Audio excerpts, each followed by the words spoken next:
पंजाब राज्यातील फगवाडा येथे नुकत्याच झालेल्या राष्ट्रीय बॉक्सिंग स्पर्धेत सेल्फ डिफेन्स स्पोर्ट्स असोसिएशन भुसावळच्या खेळाडू ममता कंवर हिने सुवर्ण पदक तर नोमेश्वरी निकम हिने कांस्य पदक पटकावून भुसावळ शहराच्या शिरपेशात मानाचा तुरा रोवला आहे. शहरात त्यांचे आगमन होताच रेल्वे स्थानकावर जल्लोषात ढोलताशाच्या गजरात फटाक्याची आतिषबाजी करत त्यांचे स्वागत करण्यात आले. यावेळी विजेत्या खेळाडूंचे आईवडील, प्रशिक्षक भीमराज शेजवळ, राकेश सपकाळे, सुमेश शेजवळ, सामाजिक कार्यकर्त्या संगीता बांबरे, विजय साळवे, सरजू तायडे यांनी पुष्पहार व गुलाब पुष्प देऊन पेढा भरून त्यांचे स्वागत केले.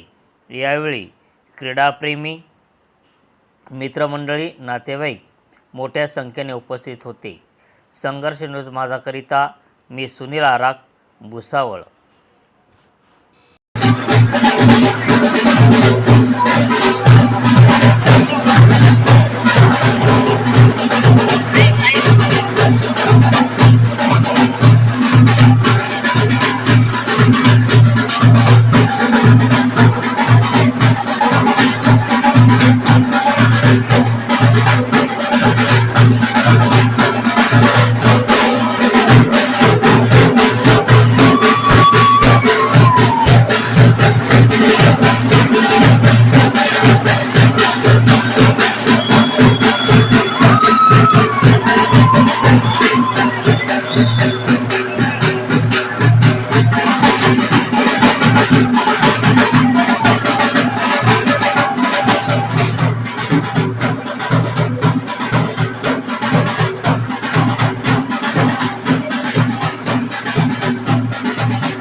बॉक्सिंग के मैच के लिए गई थी पंजाब 15 से 29 तारीख तक, जिसमें मेरे को गोल्ड मेडल आया है नेशनल में। मेरे कोच भी जो शेजवर सर, सुमित शेजवर सर और राकेश सपकाले सर का हाथ है बहुत बड़ा। इनने मेरे ऊपर बहुत जी जान से प्रैक्टिस के लिए मेरे को बहुत बोला है। इनकी वजह से जहाँ पर हूँ मैं आज जो भी हूँ सब इनकी दुआएं। Thank you. मेरा नाम नोमेश्वरी राजक्रिया निकम है।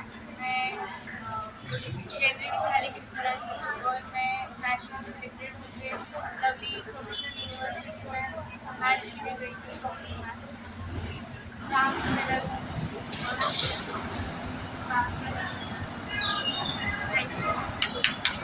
सेल्फ डिफेन्स स्पोर्ट्स असोसिएशन तर्फे ममता कंवर आणि नोमेश्वरी निकम हे नॅशनल स्पर्धेकरता पंजाब फगवाडा येथे 15 तारखेपासून 19 तारखेपर्यंत त्या ठिकाणी स्पर्धा होते। त्या ठिकाणी आपण 10 तारखेला त्यांना भुसावळ रवाना केलं होतं। त्या ठिकाणी नॅशनल बॉक्सिंग चॅम्पियनशिपमध्ये ममता कंवर यांनी गोल्ड मेडल प्राप्त केलेलं आहे। तसंच नौमेश्वरी निकम हिने ब्रांज पदक प्राप्त केलेले आहे. या ठिकाणी आपण त्यांनी स्वागत केलेलं आहे त्यांचं. या ठिकाणी जे क्रीडाप्रेमी आलेले आहे, जे पालक आलेले, जे मित्रमंडळी आलेले, जे महिला आलेल्या आहे, या सर्वांचं मी हार्दिक स्वागत करतो, अभिनंदन करतो. पुढील वाटचाल ही अशीच राहील आणि दरवर्षी आपल्या ज्या विद्यार्थी ते असेच दरवर्षी मेडल प्राप्त करतील अशी मी आशा व्यक्त करतो. सर्वांना मैत्रीपूर्ण जय हिंद शाळकरांना. आणि आज आम्हाला अभिमानाची गोष्ट आहे की आमच्या या दोन कन्यांनी ममता कवर हिने गोल्ड मेडल आणि निकिता हिने आज मेडल पटकावलेले आहे. पंजाब येथे नॅशनल लेवलच्या ज्या बॉक्सिंग स्पर्धा होत्या त्या बॉक्सिंगमध्ये आमच्या दोन कन्यांनी आमच्या भुसावळच्या नावे सोनेरी अक्षरात दिलं आहे. मी त्यांच्या माता पितांना खास करून धन्यवाद व्यक्त करते, त्यांचं अभिनंदन करते की त्यांनी अशा दोन रत्नांना जन्माला घातलंय. प्रत्येक भुसावळवासियांना माझी विनंती आहे की मुलींना बॉक्सिंग कराटे ब्लॅक बेल्ट बनवून घेण्यासाठी प्रेरित करा आणि भुसावळच्या मुलींना क्रीडा क्षेत्रामध्ये पुढे येण्याची संधी द्या. आम्ही सुद्धा आमच्या संस्थेमार्फत असंच आम्ही लोकांना सांगणार आहे की आम्ही स्पोर्ट्स अकॅडमी मार्फत शेजवळ सरांचं मोठं योगदान आहे याच्यासाठी. सरांना कोणी मदत करो या ना करो, परंतु सरांचं एक वैशिष्ट्य आहे की ते त्यांच्या दरवर्षी कार्यक्रम घेत असतात. त्यांच्या नित्यवृत्ती अकॅडमी चालून या मुलींना प्रशिक्षण देत असतात. सरांना मी एकच विनंती करते, सर आम्ही सदैव आपल्या पाठीशी आहोत आणि या विद्यार्थ्यांना पूर्ण भुसावळमधून त्यांना अभिनंदनचा वर्षाव झाला पाहिजे. आज मी एक घोषित करते की मी माझ्या व्यासपीठावरच्या या युवकांचा सत्कार करणार आहोत. त्यांच्या खंडात गावात जाऊन मी कार्यक्रम घेईल आणि या दोघींना बक्षीस माझ्या